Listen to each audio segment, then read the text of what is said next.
À l'horizon, au-delà des champs de maïs, la vieille ferme baignait dans l'éclat doré du soleil levant.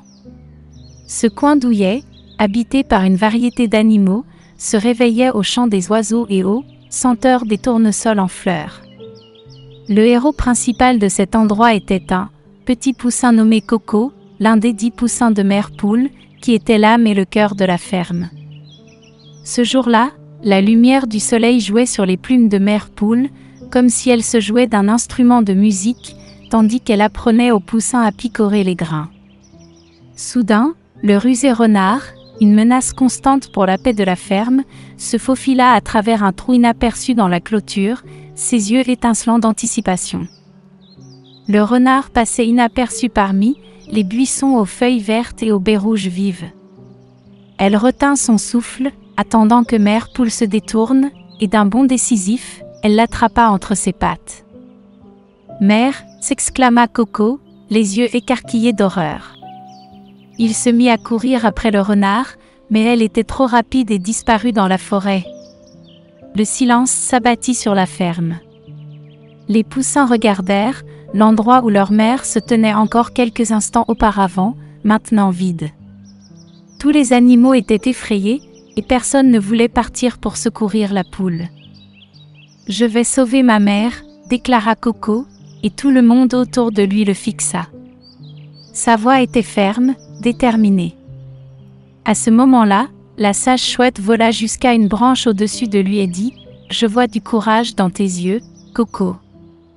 Je vais t'aider. »« Que dois-je faire ?» demanda-t-il d'une voix inébranlable, mais avec des éclairs de peur encore perceptibles dans ses yeux. La chouette hocha lentement la tête, ses yeux brillants de sagesse. « Nous devons nous préparer, Coco, » répondit-elle. « Tu dois apprendre à être rapide, intelligent et insaisissable comme un espion. » La lumière du soir illuminait doucement la vieille ferme. Coco, le petit poussin, s'approcha de la chouette avec excitation et dévotion sur son visage, prêt pour les leçons d'espionnage. La chouette expérimentée lui révéla les secrets de l'invisibilité et de la manipulation de la voix. « Regarde, Coco, la nature nous offre des outils que nous pouvons utiliser, » dit-elle en lui montrant comment préparer une potion magique à partir de baies fraîches. Le poussin observait chaque mouvement. « Quand tu boiras cette potion, tu deviendras invisible, » expliqua-t-elle. Coco était émerveillé. Le prochain outil était une noix trouvée dans le terrier d'un écureuil. « Avec cette noix, Coco, tu pourras changer ta voix comme bon te semble, » expliqua la chouette. Coco tenait la noix, s'émerveillant de tout ce qui se passait. Il savait que cette noix pourrait devenir sa clé pour sauver sa mère. Pendant la séance d'entraînement, Coco et la chouette découvrirent une étrange trace de bail menant vers la forêt. Cela pourrait être le chemin vers l'antre du renard, et peut-être que ces traces ont été laissées par mère poule, spécule la chouette, clignant malicieusement de l'œil à Coco. Le petit poussin se mit immédiatement en mode espion, les yeux brillants de détermination. « Attends, je dois me préparer, » dit Coco, convaincu qu'il devait suivre cette piste. Il but rapidement une potion de bail et ses plumes disparurent devant ses yeux, ne laissant que 2 petites traces sur le sol. Ensuite, il prit la noix, prêt à l'utiliser si nécessaire. Concentré sur la tâche à accomplir, Coco se fondit dans le sentier de bail, entamant son aventure héroïque, un sourire invisible se dessinant sur ses lèvres.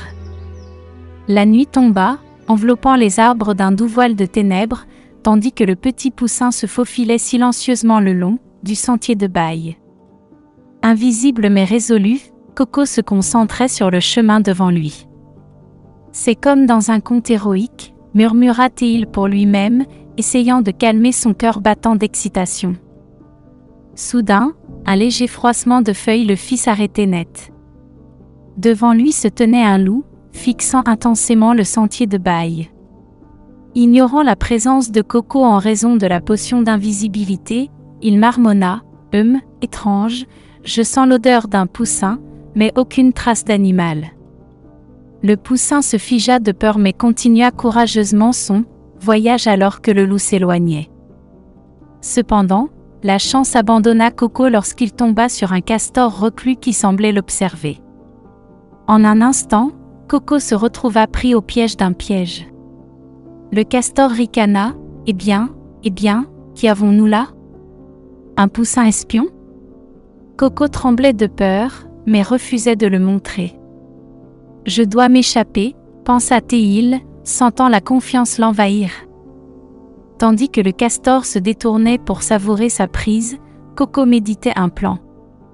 Il pensa à la noix dont avait parlé la chouette, qui pouvait modifier sa voix. « Peut-être que je peux utiliser cela pour tromper le castor, chuchota-t-il pour lui-même. Agissant rapidement, Coco avala la noix et sa voix se transforma en celle d'un puissant ours. « Hé, castor, viens ici, rugit-il. » Le castor fut effrayé, pensant qu'un ours était arrivé, et s'enfuit rapidement, donnant à Coco l'occasion de s'échapper. Agissant rapidement, il se libéra du piège. Une fois Coco libéré du piège du castor, il accéléra le pas, craignant de nouveaux obstacles. Mais il fut arrêté par la douce lueur de la lune qui se répandait en une lumière argentée sur le pré voisin. Suivant la piste de baille, il se retrouva bientôt devant une grotte mystérieuse émanant l'arôme alléchant des bailles. « Je pense que c'est l'antre du renard », chuchota-t-il, inspirant profondément et se préparant à affronter son adversaire. Cependant, que faire ensuite restait encore flou.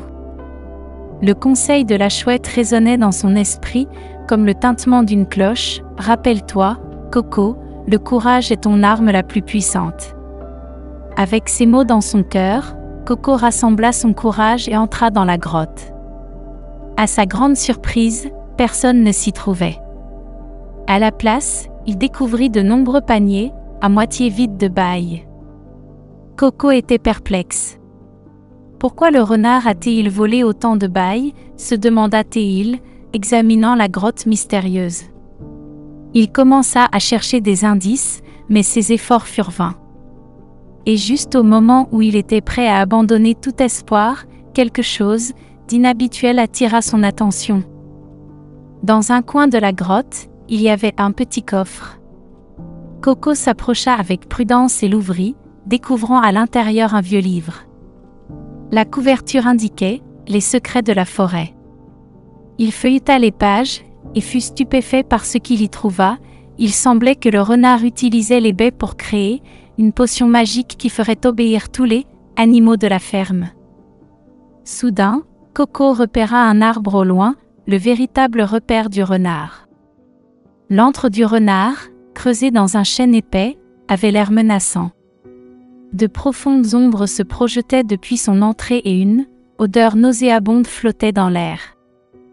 Rassemblant toutes les forces dont il pouvait disposer, Coco s'aventura à l'intérieur. Le renard repéra le poussin et demanda « Pourquoi es-tu venu ici ?»« Mais tu ne comprends pas, Coco, » siffla le renard, « ta mère est déjà sous l'influence de ma potion. » Mais alors que Coco entendit une voix derrière lui, il se retourna et vit sa mère poule, le regardant avec des yeux vitreux. Son cœur battait encore plus fort. Coco se souvint de la potion de la chouette, la sortit et la pulvérisa sur sa mère poule. La potion fit effet immédiatement et les yeux de la poule se dégagèrent, n'étant plus sous le contrôle du renard. En voyant Coco, elle courut vers lui, heureuse et soulagée. L'atmosphère hostile se dissipait, alors que Coco buvait la potion qui le rendait invisible, en donnait à sa mère poule. Ils devinrent tous les deux invisibles et s'échappèrent rapidement de l'antre du renard. Le voyage de retour à la ferme fut empli de joie et de soulagement. À leur arrivée, tous les animaux les accueillirent avec enchantement. Coco et sa mère devinrent des héros. Leur foyer, autrefois empli d'inquiétude et d'anxiété, rayonnait désormais de nouvelles nuances de bonheur et de paix. L'air était rempli de l'odeur de la célébration et de la joie, comme après une pluie tant attendue. Le courageux poussin et sa mère devinrent des symboles de courage et d'amour à la ferme.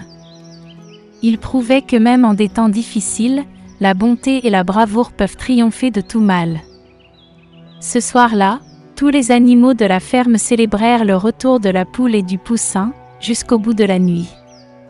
Le rire des animaux pouvait être entendu bien au-delà des limites de la ferme.